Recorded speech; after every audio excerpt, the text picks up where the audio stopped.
ජේසුස්වීටයි ප්‍රේමවන්ත සහෝදර සහෝදරියනි අද දෙවියන් වහන්සේ අපිට ලස්සන දවසක් දීලා තියෙනවා. උන්වහන්සේ වචනය තුල ගොඩ නැගෙන්න. අද සබත් දවස ඉරිදා දවස ස්වාමීන් වහන්සේ ඔබට මට ආරාධනා කරන්නේ සුද්ධ ලෙස ගත කරන්නට. මේ සබත් දවසේ තේරුම. උන්වහන්සේ මේ දවස ලොකු බලාපොරොත්තු සහගත දවසක්. ඒ තමයි උන්වහන්සේ මෙවැනි ක්‍රියාවලියේදී දින 6ක් තුල ලෝකයේ සහ මිනිස්යාම අවලහක් කියලා 7 වෙනි දවස විසුද්ධ කරා කියලා කියනවා. ඒ වගේ නවගිවිසුමේ ජනතාවට ජේසුස් වහන්සේගේ උත්ථාන ඉරුදින බලගත් දවසක්. ඒ නිසා ප්‍රේමවන්තේනි මේ දේවල් අපි අරුතක් ඇතිව මෙනෙහි කරද්දී ඒකේ බලය අත්දකින්නට පුළුවන්.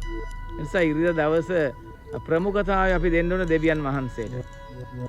සුද්ධ දිව්‍ය පූජා යාගය, දහම් සේවාවන්, යාඥාවේ ජීවිතේ, රෝගීන් බලන්නට යන එක නේද?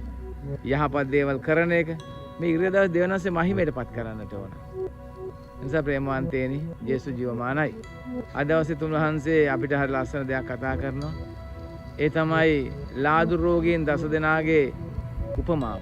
ලාදුර රෝගීන් 10 දෙනාගේ උපමාව ගැන කතා කරනවා. ඒක අපි කවුරුත් අහලා තියෙනවා. උන්වහන්සේ ජෙරුසලමේ ඉඳලා හක්කලා සමාරය මැදින් ගලිලී මැදින් යද්දී උන්වහන්සේ හමු වෙනවා ලාදුරු රෝගීන් 10 දෙනෙක් එක ගමකට ඇතුළු වෙනවා. ඕන ඈතින් ඉඳලා ආචාර්යනේ අපිට අනුකම්පා කළා කරුණා කළා වෙනවා කියලා.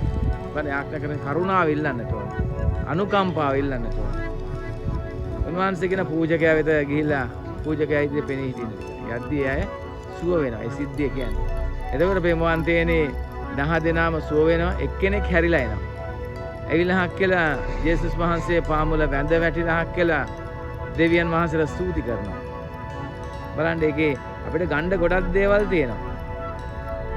උන්වහන්සේගෙන් යාඥා අර පුද්ගල යාඥා කරපු විදිහ කරුණාවිල්ල උන්වහන්සේ සුවය දුන්නු විදිහ ඒ වගේම එක්කෙනෙක් හැරිලා එනවා. දෙනාන්සයාට වටිනාකමක් දෙනවා. ඒ හැරිලා ආපු කෙනා මොනවද කරන්නේ? උන්වහන්සේ පාමුල වැඳ වැටිලා හක්කලා දෙනාන්ස ස්තුති කරනවා. ඒ වගේ ප්‍රේමවන්තයෝ ඒකට වටිනාකමක් දෙන මේ සමරිතානු ජාතිකයා විතරද දෙවියන් වහන්සේට ස්තුති කරන්න ආවේ කියලා. ඒ නිසා ප්‍රේමවන්තයනි අපි තේරුම් ගන්න ඕන දේ තමයි දෙවියන් වහන්සේ අපේ ජීවිතවල ගොඩාක් දේවල් දෙනවා. ගොඩාක් දේවල් අපි ඒවා හිතන්නේත් නැහැ මේක දෙවියන්ගෙන් ලැබුණා කියලා.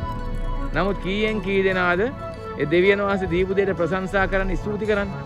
අර ලාදුර රෝගී සමරිතානු ජාතිකයාව ජේසුස් වහන්සේ අගය කරා. ඒ වගේ උන්වහන්සේ ඔබට මට දීලා තියෙන දේවල් බලන්න ආපස්සට ගිහිල්ලා. ප්‍රශ්න අරගල වේදනාව ලෙඩ දුක් කොච්චර තියෙන්නේ නැද්ද? ආර්ථික අමාරුකම් නේ. ඒ ඔක්කොම එක අද මේ මොහොතේ වෙනකන් ඇවිල්ලා තියෙනනේ. ඒ ගෙනාවේ කවුද? ජේසුස් වහන්සේ දෙවියන් වහන්සේ. ඒ ස්වාමීන් වහන්සේලා අපි ස්තුති ප්‍රශංසා කරන්නට ඕන. එදා ලාදුර රෝගියා කරා වගේ නේද? අර ගීතාවල 150 තියෙනවා. ජීවමාන සියල්ලෝ සමිඳුන් පස සත්වා. ඒ වගේ තමයි ගීතාවලේ පුරාවට එදා මිනිස්සු දෙවියන් වහන්සේ ප්‍රශංසා කරපු ආකාරය තියෙන්නේ. ඒ නිසා මේ ප්‍රායෝගික දහම තුල ප්‍රේමවන්තයනේ අයිති කරගන්න. අපි ඉල්ලීම් නෙදෙන්නේ පූජාවට ආපු වෙලේ ඉඳලා හක් කියලා. පූජාව ඉවර වෙනකම් මොනවද කරන්නේ? ඉල්ලනවා. අරක දෙන්න මේක දෙන්න ඔක්කොම ඉල්ලනවා. ඒකේ තේරුමවත් දන්නේ නැහැ දිව පූජා මොකක්ද කියලා. ඒතකොට ප්‍රේමවන්තයනේ ප්‍රශංසා කරන්නේ නැහෙනේ. ඒ නිසා දෙවියන් වහන්සේට ස්තුති කරන්න.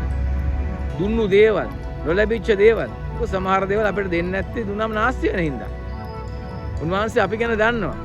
නේද? ගීතාවල 139 කියවද්දී උන්වහන්සේ කියනවා දුර තියාම ඔබේ සිතවිලි දන්නවා, මාමුවට වචනයක් එන්න පුර අගමුල දන්නවා, ගමනක් ගියා නින්දට ගියද්ද සහ මුලින්ම දන්නවා කියලා. දන්නවා අපි ගැන. උන්වහන්සේ ඉගැන්වීමද කියන්නේ? ඔබ ඉල්ලන්නටත් පෙර ඔබේ උපනාවන් දන්නාසේක. ඒ නිසා ප්‍රේමවන්තයනි අද දවසේ ස්වාමීන් වහන්සේ සුභාරංචි තුළ බොහෝ දේවල් කතා කරනවා. යාඥා කරද්දී බහැපත්කමෙන් කරුණාව ඉල්ලන්න, දයාව ඉල්ලන්න දෙවියන් වහන්සේගෙන්. මොකද අපි දුබල පව්කාර මිනිස්සු නිසා. ඒ තුල උන්වහන්සේ දයාව කරනවා අපිට ලැබෙනවා. ඒ වගේ ලද දෙයට සෑයීමටපත් වෙලා දෙන ප්‍රශංසා කරනවා. ඒ නිසා ප්‍රේමවන්තයනි මේ මහා ගැඹුරු ඇත්ත ජීවත් කරන්නට ශුද්ධ අභ්‍රංශේ වරම් වරප්‍රසාද ආශිර්වාද ඉල්ලලහක් කියලා අපි දැනුවත්ව උවමනාවෙන් බය භක්තියෙන් යාඥා කරනවා. ජේසුස් විහිදයි